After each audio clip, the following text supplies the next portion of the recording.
За өнөөдөр Монгол Улсын засгийн газраас эрүүгийн хуулинд нэмэлт өөрчлөлт оруулах тухай хуулийн төслийг яарвчилсан гормоор оруулж ирж өнөөдөр хууль зүйн байнгын хорогоор хилцэж байна. За энэ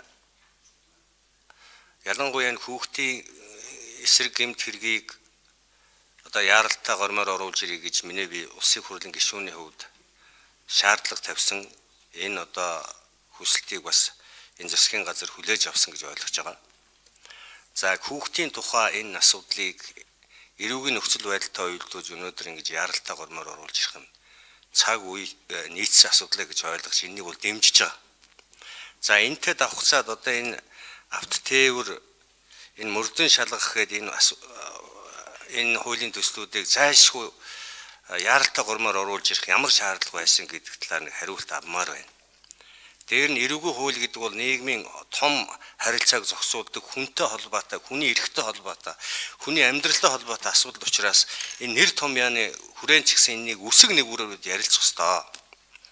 Энэ тээврийн хэрэгслийг жолоодох эрхийг бүх насаар нь хаснаа гэдэг ч одоо ямар одоо асуудал вэ? Энэ бүх насаараа хасна гэдэг юм чинь ингээд юм бүхэн дээр гараад явах нь зөвөө буруу юу гэдэг дээр нэг хариулт авъя.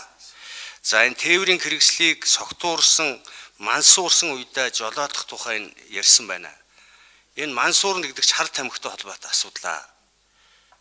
Жолоодох, согтуурах асуудал хар тамхи, мансуур хоёрын холж хутгаж нэр томьёоны хувьд ингэж оруулж ирж явах нь зөв шийдэл үү?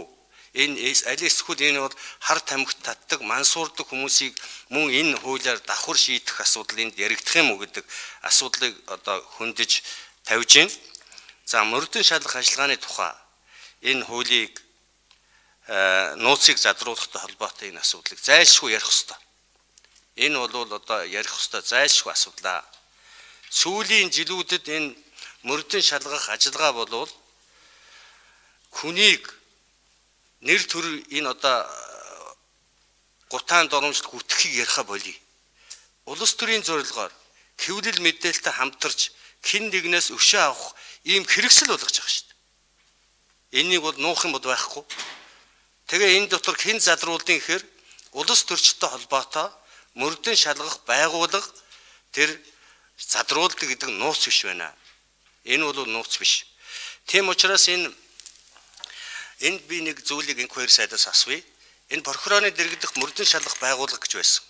Энийг бол одоо татан болгосон. Энтэй та ер нь санал нэг байдаг. Өнөөдөр энэ мөрдөн шалгах байгууллагыг улсын нууц, гэмт хэргийн нууц задруулсан улмаас хичнээн хүн өнөөдөр ял шийтгэл хариуцлага хүлээсэн бэ? Энэ шүүхээр хэдэн хүн шийтгэгдсэн бэ? Ямар одоо ийм судалгаа байна гэдэг талаар нэг тоо баримт байна уу?